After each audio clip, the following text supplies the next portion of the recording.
Today, the war involving the United States, Israel, and Iran appears to be entering a more dangerous phase, one in which energy infrastructure is no longer a side target but a central battlefield. President Donald Trump says he told Israel not to repeat strikes on Iranian gas infrastructure. But after Israel hit Iran's South Pars gas field, Tehran responded by targeting Qatar's Ras Laffan industrial city and other energy-linked assets across the Gulf. The result is a new level of pressure on oil, liquefied natural gas, and one of the most important shipping corridors in the world. Since February 28, the conflict has spread beyond Iran and Israel, reached neighboring countries, and put more pressure on the global economy. The real concern is that the fighting has now hit major energy sites in the Middle East, including gas fields, export terminals, refineries, and the Strait of Hormuz.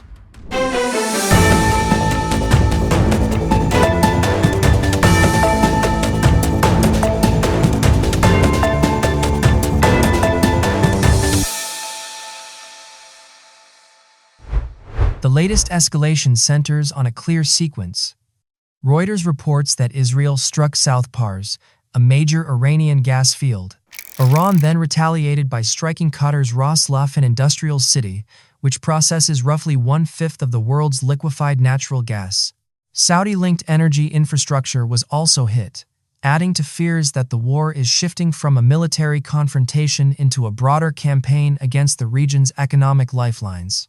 The Strait of Hormuz handles about 20% of global oil and LNG flows.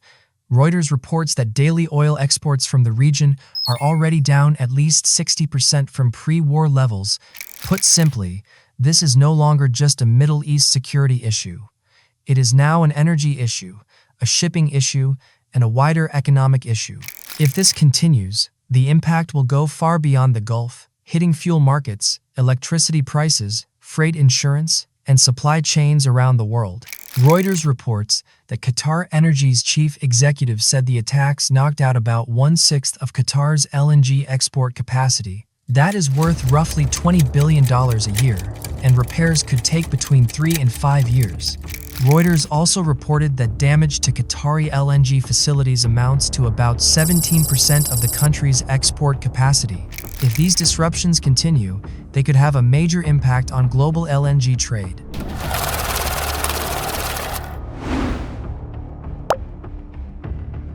During an Oval Office meeting with Japanese Prime Minister Sanae Takaichi at the White House on March 19, Trump told reporters he had urged Benjamin Netanyahu not to repeat attacks on Iranian energy infrastructure, saying, "Don't do that." He also said, "I'm not putting troops anywhere," a sign that he does not want the crisis to become a U.S.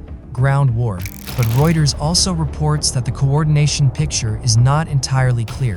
Netanyahu later confirmed that Israel had acted alone in the South Pars strike and acknowledged that Trump had asked Israel to hold off on similar attacks. At the same time, Reuters reported that Israeli officials said Washington had prior knowledge of the operation, even if the United States was not directly involved in carrying it out.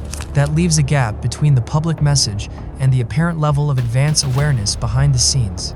There is also domestic political pressure on the White House. Reuters notes that Trump is vulnerable to rising fuel prices ahead of November's midterm elections. For Washington, this is no longer just a foreign policy issue.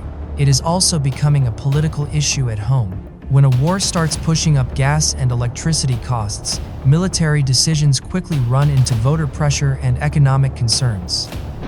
The fighting on the ground is still intense. Israel's military reported that its air force carried out more than 130 strikes over the past day, targeting ballistic missile launchers, drones, and air defense systems in western and central Iran. At the same time, Iran launched a new wave of missiles toward Israel, according to the Israeli military and Iran's Islamic Revolutionary Guard Corps. According to Reuters, Iranian military spokesman Ibrahim Zolfakhari said, via state media, that attacks on Iran's energy infrastructure had opened a new stage in the war. Tehran appears to be expanding its response. The conflict is no longer just about military targets and direct attacks. It is also about key infrastructure, economic pressure, and the ability to raise the cost for the United States and its partners. If that pattern continues, the central question, will not simply be how many missiles or airstrikes are exchanged in a single day. The larger question will be which side and which coalition can absorb the longer shock, lost energy output, disrupted shipping, higher insurance costs, and wavering Allied support.